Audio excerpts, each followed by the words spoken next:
आदाब। आप सुन रहे हैं मेरे यानी अदनान के साथ ऑब्जर्वर पोस्ट पर खबरनामा।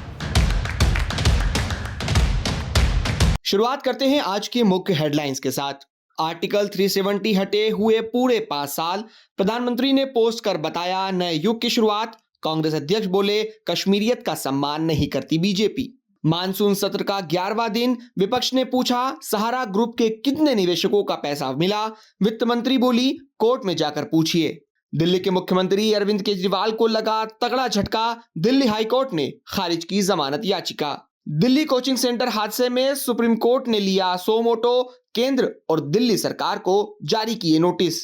हिंसा के बाद बांग्लादेश की प्रधानमंत्री शेख हसीना ने दिया इस्तीफा। पीएम आवास में घुसे प्रदर्शनकारी, बांग्लादेश से भाग भारत आई शेख हसीना। अब खबरें विस्तार से।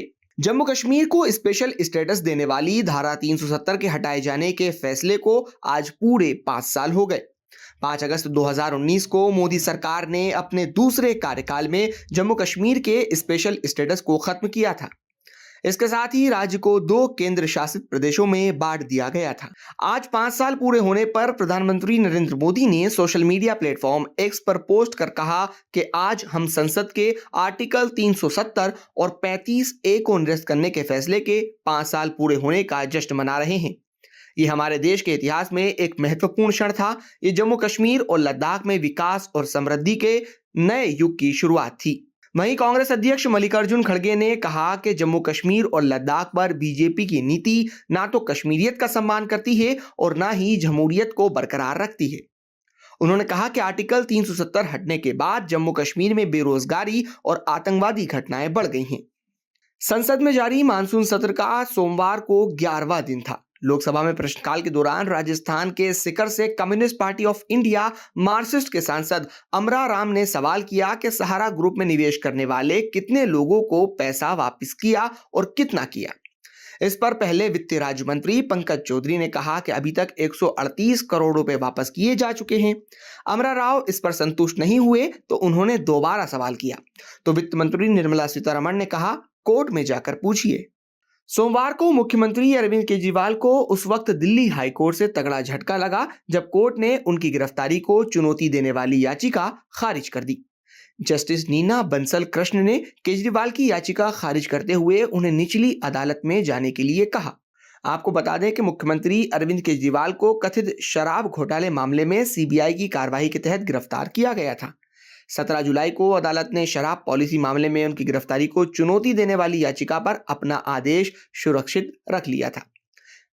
17 जुलाई को अदालत ने शराब पॉलिसी के मामले में उनकी गिरफ्तारी को चुनौती देने वाली याचिका पर अपना आदेश सुरक्षित रख लिया था। जानकारी ये भी सामने आ रही है कि केजरीवाल दिल्ली हाईकोर्ट के आदेश को सुप्रीम कोर्ट में चुनौती देकर जमानत के लिए अपील करेंगे। दिल्ली के ओल्ड राजेंद्र नगर के कोचिंग सेंटर में हुई 3 छात्रों की मौत का मामला थमने का नाम नहीं ले रहा है। इस मामले में सोमवार को सुप्रीम कोर्ट ने सो मोटो लेते हुए केंद्र और राज्य सरकार को नोटिस जारी किया है।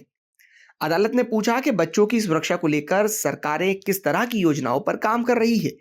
साथ ही अदालत ने यह भी कहा कि ये आंखें खोलने वाली घटना है। उधर ओल्ड राजेंद्र नगर में छात्र लगातार प्रदर्शन कर रहे हैं। छात्रों का कहना है कि 3 छात्रों की मौत सिस्टम की नाकामी सामने रखती है, जिस पर वो सख्त कार्रवाई चाहते हैं। बांग्लादेश में पिछले 2 महीनों से चल रहे आरक्षण विरोधी छात्र आंदोलन के बाद प्रधानमंत्री शेख हसीना ने सोमवार 5 अगस्त को अपने पद से इस्तीफा दे दिया। हिंसक माहौल के चलते शेख हसीना बांग्लादेश छोड़ भारत आ गई हैं। विशेष विमान से वो रवाना हुई। खबरों के मुताबिक उनकी बहन रेहाना भी उनके साथ भारत आई हैं। वो बंगाल के रास्ते दिल्ली पहुंच गई हैं। मीडिया रिपोर्ट के मुताबिक उनका विमान गाजियाबाद के हिंडन एयरबेस पर उतर गया था। बताया जा रहा है कि शेख हसीना लंदन, फिनलैंड या दूसरे किसी अन्य देश में जा सकती हैं। वहीं बांग्लादेश के सेना प्रमुख वकार उस जमन ने कहा है कि हम अंतरिम सरकार बनाएंगे और देश को अब हम संभालेंगे। आंदोलन में जिन लोगों की हत्या की गई है उन्हें इंसाफ दिलाया जाएगा।